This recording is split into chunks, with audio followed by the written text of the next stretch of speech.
before he got elected,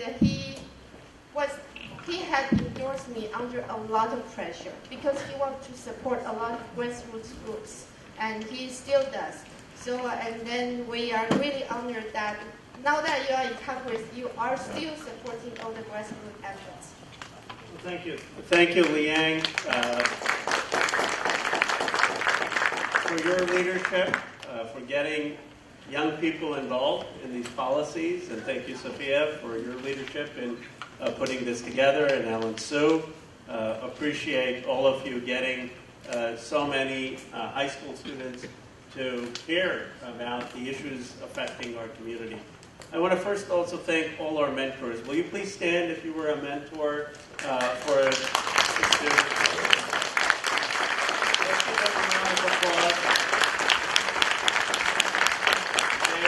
Many of them, and Michael and Hanwei and others, are serving in office. They have huge responsibilities, and to take time out of your schedule to help young people think through all the complex issues of our community, I really support and applaud you for taking the time to do that. So thank you.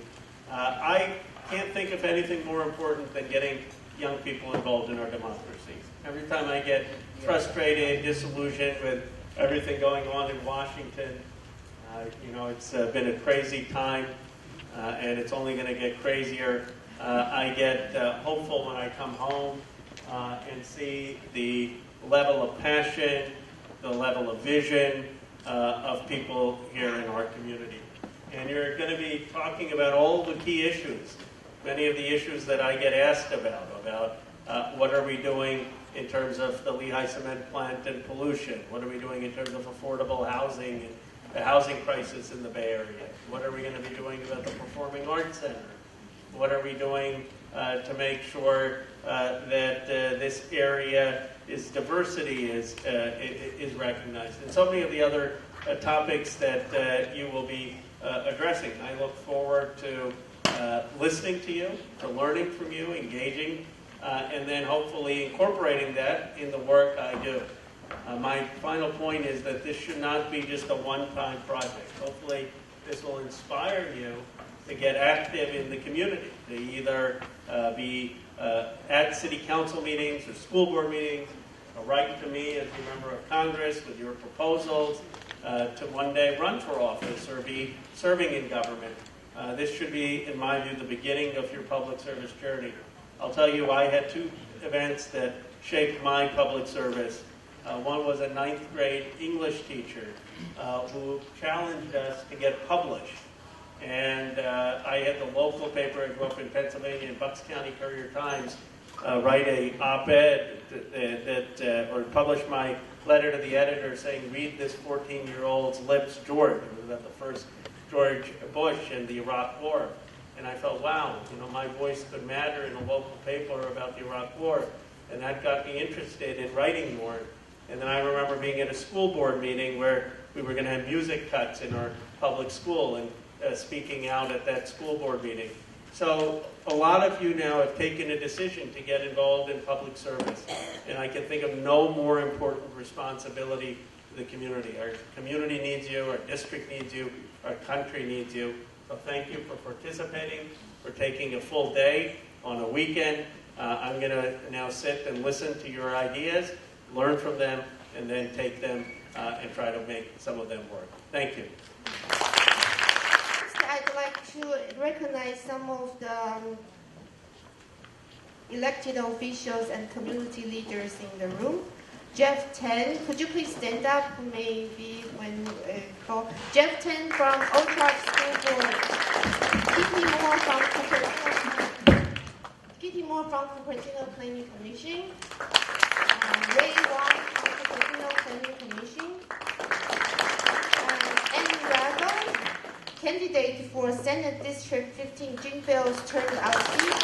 So she was on the County Council and the chair of Federal Election Committee.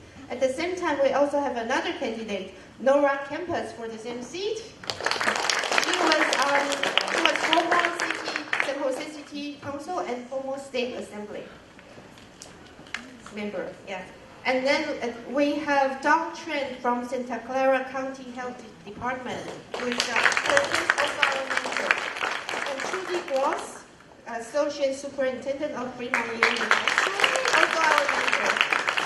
And Bai Qing, the Civic Leadership USA, she represents our housing organization. And Xiao Fei, she's from Xiao Fei Wang from Rotary Club of Cupertino. That's also one of our founders. They founded us just recently. And Qing Ling, Nanjing Chambers of Commerce of United States. And Morris Wang, President of Overseas Chinese Association. And Ray Hing, I think he also is one person that wears so many hats. And now it's a nice hat. I don't know. And Elford Wang, so he is also from our national organization of Papa, board member and board member of Special Needs Children's founder and board president. Did I miss anyone? Oh, I think most others are mentors that we would recognize. Oh, Michael Goldman. We need to recognize. He's Sunnyvale City Council member, but he's also a mentor. So I tend to forget mentors because we're recognizing later. And Rhoda Fry, she's also our mentor.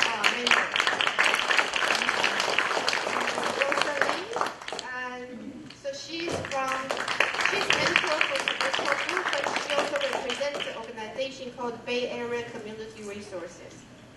Did I miss anyone? Sorry.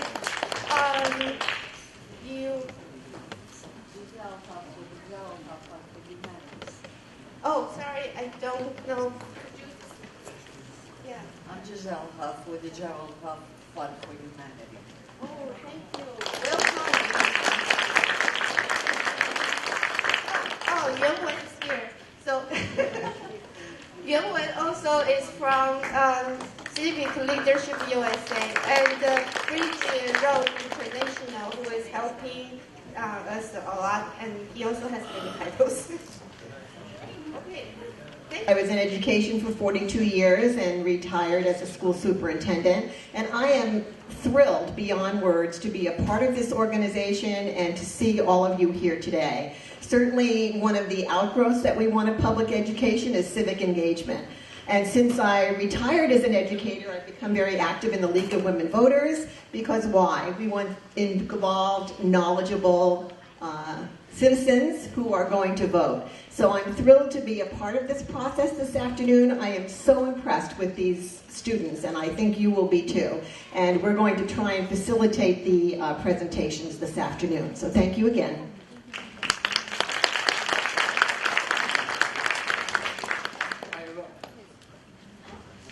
Hi everyone, I'm Alan Sue. I'm going to be co-hosting this with Eleanor. I'm currently a UCLA student studying economics and public affairs. I've done a lot of debating, campaigning, and I've been interested in government ever since I was a kid. I'm one of the sits on the committee, House Committee for Armed Services, the House Budget Committee, and the House Committee for Oversight and Reform. And he sponsored multiple bills, all ranging from like the internet all the way to the environment. So how this is going to work is that Eleanor is going to stand on one side, and then I'm going to stand on the other, and then you guys can ask questions from this microphone. Yeah. All right, so if you're interested in asking a question, either line up over here by me or line up over there by Alan. And while we're doing that, I have asked Congressman Ro Khanna to respond to a question that did come in from a student. So please comment on the presentations that you've seen and any particular issues maybe that you have worked on or important to you, and just feedback, very general to the students. Thank you.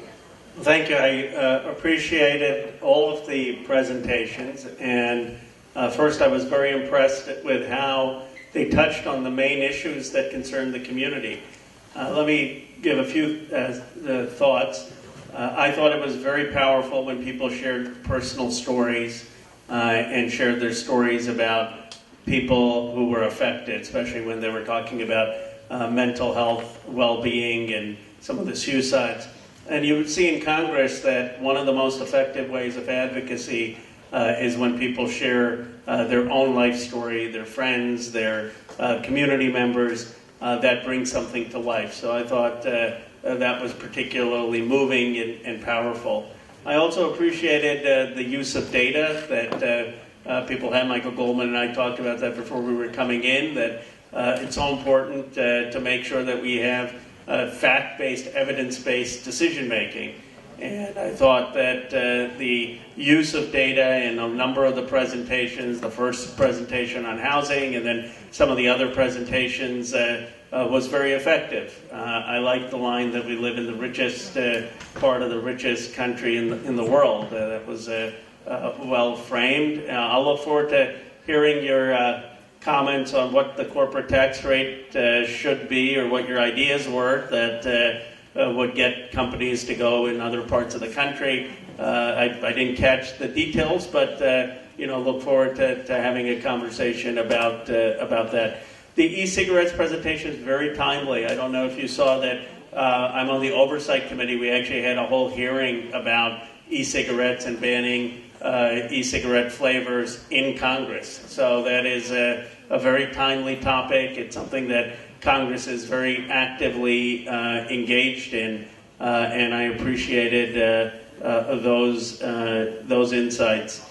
Remind me the other. So I've sat through all the. What were the other presentations? Well, you had the Flint Center. Flint Center. Yeah. No, I've been in the Flint Center many times, and I thought it was very good, that presentation, in terms of calling for it to be preserved, but then understanding and going and seeing that there is an alternative perspective in terms of the costs, and understanding why you may not want to keep the center open, and seeing that there's complexity. And one of the things you'll see in Congress, in many issues, not issues concerning this president in my view, but in most issues, there's complexity to a decision, and it's not as simple as having a yes or no answer. And so I thought that was good to see that even though you want the Flint Center opened, that there was complexity. And I thought the history was very good. I didn't know that all those Microsoft products, Apple products, Apple iMac products had been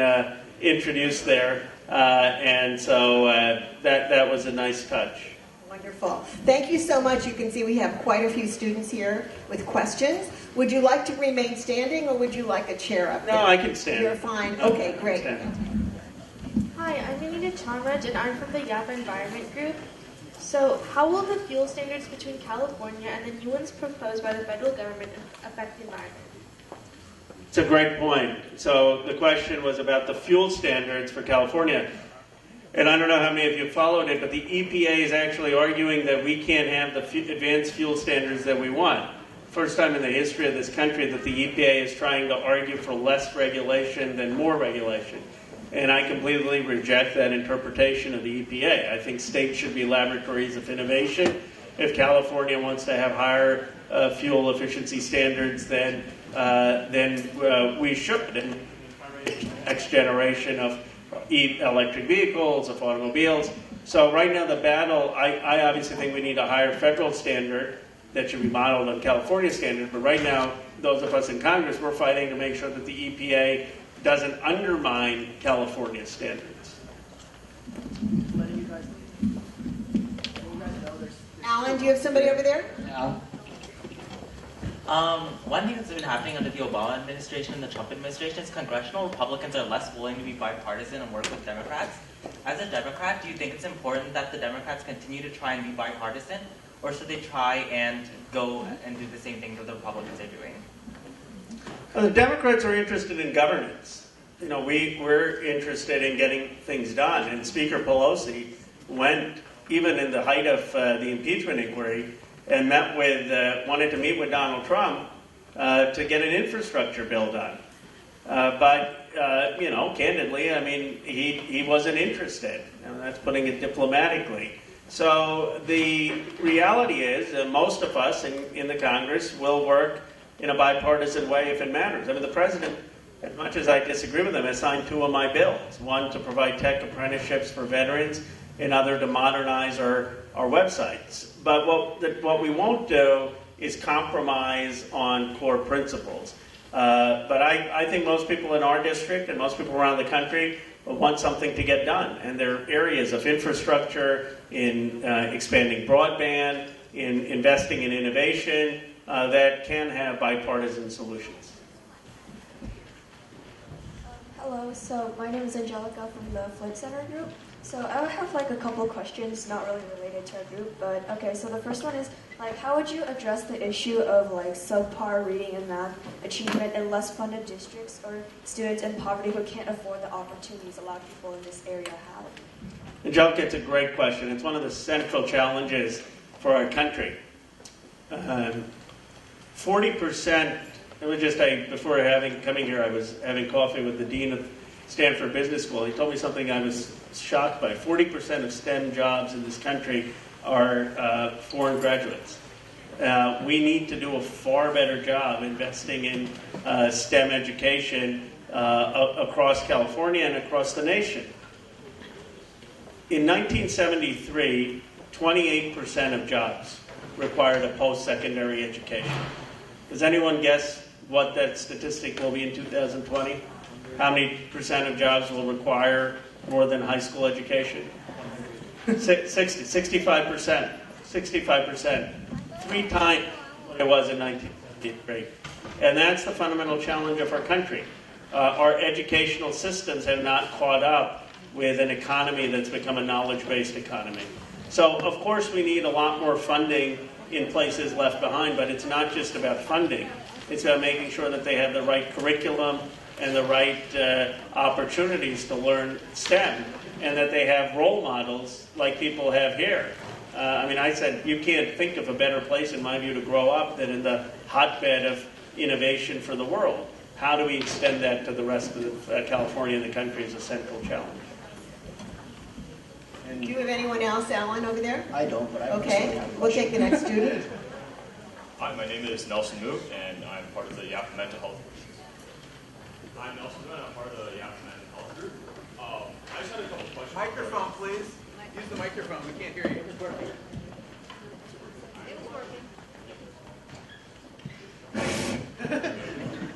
Yes, it doesn't want to work sometimes. But so my question was regarding kind of the state of education in our country, and in particular, what your views were on educational things like race-based admissions, school choice, charter schools, and other things like that currently in America.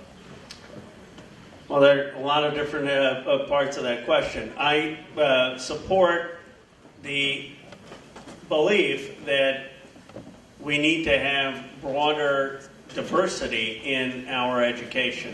But I don't think that means quotas, and I don't think that means making decisions that are simply based on race. What I think that means is looking at people's complete picture and making it so that these institutions are diverse. You wouldn't want, for example, Harvard University or Stanford University not to have African American, Latino, gender diversity. How can that work in a democracy where you're going to need people in corporate America and in political leadership representing all different parts of society? At the same time, you want to make sure that that people aren't just making decisions simply based on race as a quota. So I think that these are issues that you have to navigate. But I guess one of the things I feel very strongly about is that admissions should not be simply based on test scores and academic performance. I'll tell you something. No one, maybe they should have a SAT requirement for Congress, but no one has asked me my GPA or SAT score since I've ever run for Congress or been in Congress. What people care about is, do you understand my concerns? Do you have empathy for what I am going through? Do you have an ability to get things done? Do you understand and have you done your homework about the issues? Are you going to work with people? Are you going to respect people? So I think there are so many intangible qualities to leadership that aren't just measured in a test score. And I think, by the way, the most important quality is resilience. Have you been knocked down? Have you failed? Have you gotten back up? And a lot of times, people who, it may seem like you have a higher test score and you have a higher score and you didn't get in, and someone else may have a story where they were raised by a single parent and had hardships and overcame things that also may make them compelling. So I think we have to look at people more holistically. I support charter schools within public schools as competition. Thank you. We'll go over to the other side. Hi, my name is Philip. And first of all, I'd just like to say I'm going to be meeting you in D.C. next weekend, I believe. For Oh, great. Right. So, yeah, Are you part of DECA? Yes, yes. Yeah, they told me you guys you were coming in. That's great. All right. So here's my question. So first of all, I know that you're really open about your housing policy, and that's something I really like about, especially your position. But just wanting to ask, what so far has truly been implemented, and is there any evidence of that? What has been implemented in terms of housing? Yes. Well, as you know, the housing is largely a state and local issue. You had the recent, of course, Apple announcement in terms of the housing grant that they're providing. My belief has been that we have got to get some of these companies also to look beyond this area so that they're not adding greater pressure on the wage inflation and housing crisis here. In terms of homelessness, we've been working with different stakeholders for a housing first policy, and there are a couple of ideas there. One, there's a nonprofit that I think it would be great to have state and federal funding for, which will assist people before they get evicted. So a lot of times people are having a difficulty with making a month's rent. Once you get an eviction on your record, it's much, much harder. And so this nonprofit works on that issue. Second, we need to make sure that we are working towards permanent housing for families, and that is something that requires a holistic approach, not just housing, but providing mental health counseling, providing sometimes counseling on addiction, and helping people get back into the workforce. And finally, California as a state needs to look at the homelessness issue. In New York, there's a right to shelter. We don't have that in California, and that's something that, I believe that in permanent housing, but there has to be a better job of transitional housing for people who are homeless. So I try to do what I can at the federal level. Candidly, we can't get any federal resources right now under this administration, and so it's really been much more about a state and local issue that I try to assist in whatever way I can. Hi, I'm Maggie from the mental health group. What's your GPA? I'd have to go look it up. Just kidding.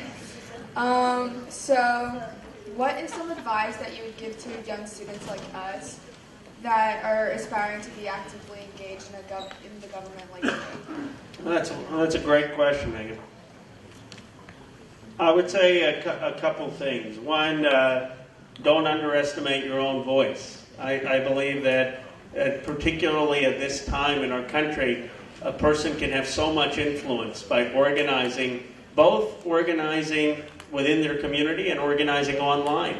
I mean, I've been inspired by some of the climate change activists, some of the gun violence activists in our district and around the country. So if you pick an issue that you're passionate about, you can have a major impact. And don't be intimidated by thinking, oh, I'm just in high school, my voice doesn't matter. It does matter, and you can make a big difference. The second thing I would say is do your homework. A lot of times people give all of the tactical advice on how to get engaged in politics. But I think our country desperately needs more thinking, more nuance, more substance, fact-based policy. And from this area, being as privileged as we are, with some of the best public schools, some of the best universities, I think we have an obligation to really be thoughtful about policy. And so I would urge you to, whatever your issue is that you're passionate about, learn about it, learn all of the intricacies about it, the objections, and then engage in the public debate. Thank you. Alan? Hi, I'm Anita Chalmers, and how do you plan to hold the Newbie landfill in Milpitas accountable for releasing odor into the air?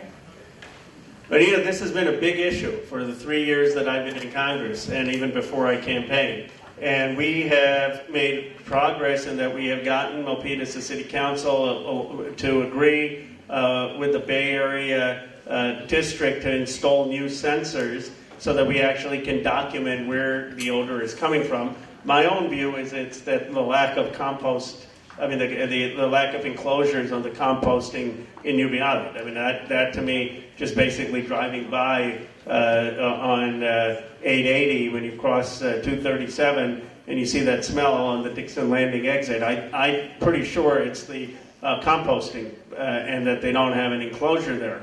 But we have to be able to prove it, and so finally we've gotten these new sensors. They're going to be installed, and hopefully once the evidence is clear that it is coming from that composting facility, then we can put pressure on UB to take action. Thank you. Thank you. Hi, I'm Andrew from the Housing Group. Congressman Ro Khanna, you are the co-chair of Bernie Sanders' presidential campaign, and I'm a little curious about that. What is it like? How did you get the opportunity? And what do you see as some of the strengths you have and challenges you face going into the 2020? It's a great question. Well, I will be for whoever our Democratic nominee is. I work very closely with Senator Sanders to help stop the war in Yemen. Yemen has a huge humanitarian crisis right now where millions of people may face famine. And the United States was refueling Saudi planes to bomb Yemen. And Senator Sanders and I passed for the first time in our country's history a war powers resolution saying that that refueling of Saudi planes was unauthorized, and we got the refueling to stop. And so when Senator Sanders asked me to be involved in his campaign, I had done so much work with him on human rights issues and stopping unconstitutional wars that I agreed to get involved. I think where he is strongest is on issues of not getting us into unconstitutional wars and in understanding the issues of inequality of opportunity that exist in the country. I think where he's going to have to continue to convince people is that he understands the innovation, future-oriented economy, and that he had planned for that. And I think that will be his. Thank you. Go ahead. My name is Rachel Chen, and I'm from the Environmental Study Group. I mentioned earlier in my presentation that Lehigh is out of compliance with both the Clean Air Act and the Clean Water Act. What is being done and what can be done to ensure that Lehigh is at least minimally compliant with environmental laws? Well, I've been very, very active. I appreciated your presentation and I appreciate your advocacy. I agree with you that we have to hold Lehigh accountable. Before I was in Congress, I had supported some of the city's amicus briefs not to allow them to grandfather in further mining expansion. And our office has written a number of times to the Environmental Protection Agency to make sure that Lehigh is complying with basic federal clean air and clean water standards. And we will continue to push the federal agency, the EPA, to do that, recognizing that this administration's EPA isn't exactly the most robust in enforcing clean air and clean water laws. But we are continuing to be vigilant in monitoring that. Thank you. I think we have time for 2 more questions, so one from this side and one from the other. And then after that, we'll be taking the group picture and we'll be taking a short break. So, if everyone wants to make a comment, I can answer them all together. I didn't understand that. If they all want to ask their question, then I can answer it collectively, maybe. Okay. We'll see if you can remember all those questions. I'll get My name is Monica Allen, and I'm part of Silicon Valley for Climate Action, and my question is about transportation. Over 40% of greenhouse gas emissions in this county come from the transportation sector, but our transit agency, PTA, has continued to cut bus routes and service for almost 20 years. What will we do to make sure that we have the company operations going forward? So we have a question here about pollution, emissions, and so on. My name is Sophie Wang. I'm also from the Climate Action Team. And how important is your climate advocacy, and how does it affect legislation? Hi, thank you for being here, Congressman. My name is Arvind, and I am a senior at Monte Vista High School. There's been talk of a recession on the horizon for some time now, and in Washington there seems to be these Keynesian models of increasing government spending when there's a recession on the horizon, or there is a recession at the time. And so, but a lot of times before an economic stimulus is passed, it's either over or it's too late.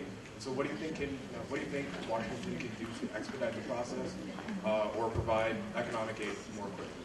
Right. Hi, Ro Khanna. I'm Patrick, and this is Monavon, and we're the leadership team for the Youth Public Policy Institute. And we recently implemented a school-wide mental wellness curriculum that's being shared with approximately 2,000 students. And we wanted to know. Yeah, so our next goal is to expand our influence past our own schools. So we were wondering if you could give us input into what the state is doing to address the growing mental health concern. Great. Did you have one more, Alan? Yeah, I have. Yeah.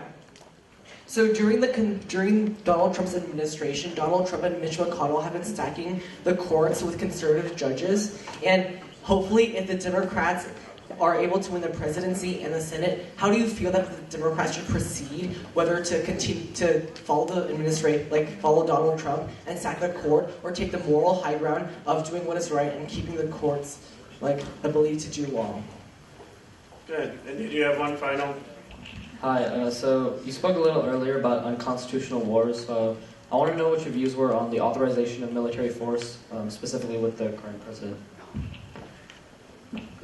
Great. All great questions. So on transportation, I completely agree with you that that's one of the biggest causes of carbon emissions.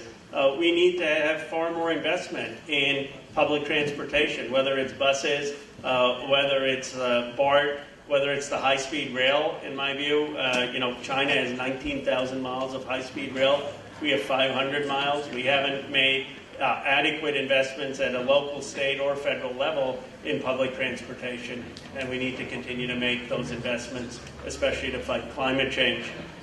Youth advocacy, I think youth advocacy is the absolute key to climate change. The most effective advocates with the Sunrise Movement and with some of the young people who have been out there saying that climate change has to be a huge issue and priority has made a big difference. It's put it on the radar of many politicians. You even have Republicans like Kevin McCarthy, the minority leader, acknowledging that the Republican Party can't ignore climate change and be a viable future party. And that's because of young people who have really advocated for that.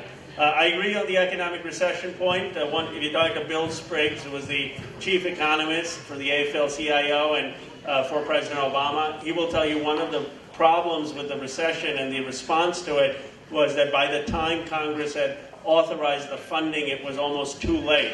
And one of the things we're working on in Congress is an automatic stabilizer bill that if unemployment dips and we are in a recession, automatically you would have funding go to the states so you don't see layoffs, at least of public sector employees, of teachers and firefighters and other public sector employees, and that would significantly diminish the effect of a terrible recession on employment. Germany has policies like that, and you saw in the height of the Great Recession, Germany's unemployment never went as high as here in the United States. Mental wellness, I appreciate that. We've done a number of forums on mental wellness in our district, and it's a huge issue here. I appreciated, of course, the presentation. My advice, if you contact me at my office, we're happy to see how we can assist your efforts, either with the state or helping get your work more known in our own community. So just see me at the end of this, or write to our office, and we will get involved with it. With the court, look, I think that the court is one of the biggest issues in the election. There have been a series of conservative appointments. My own view is that we need term limits for the court. I don't think these Supreme Court justices should be there for 40, 50 years. That was never the idea. Let's have 18 years, an 18-year term, and then you can go and be on a circuit court, and you can have people who are more accountable to the times that they live in. But I don't believe in court packing. I don't think we should just expand the court and in a partisan way politicize it. I don't think that would be healthy. I think we should win the election, appoint people who share our values, and then have term limits. And finally, the AUMF, which is the Authorization of Military Force. I mean, we are still operating under an AUMF that was passed in 2001. In 2001, that authorized the president to go after Al-Qaeda or its affiliates anywhere in the world. And that has been completely abused to basically be a carte blanche for going into these wars. It's cost our country $6 trillion over the last 15 years. Money that could have been spent to make college more affordable, to help with infrastructure, to help with health care. So Barbara Lee and some others and many of the Democrats have been working to repeal that blanket authorization of military force and require any future president or this president to come to Congress before seeking a military intervention. But I appreciate it. Very, very thoughtful questions, all very relevant to the work we're doing.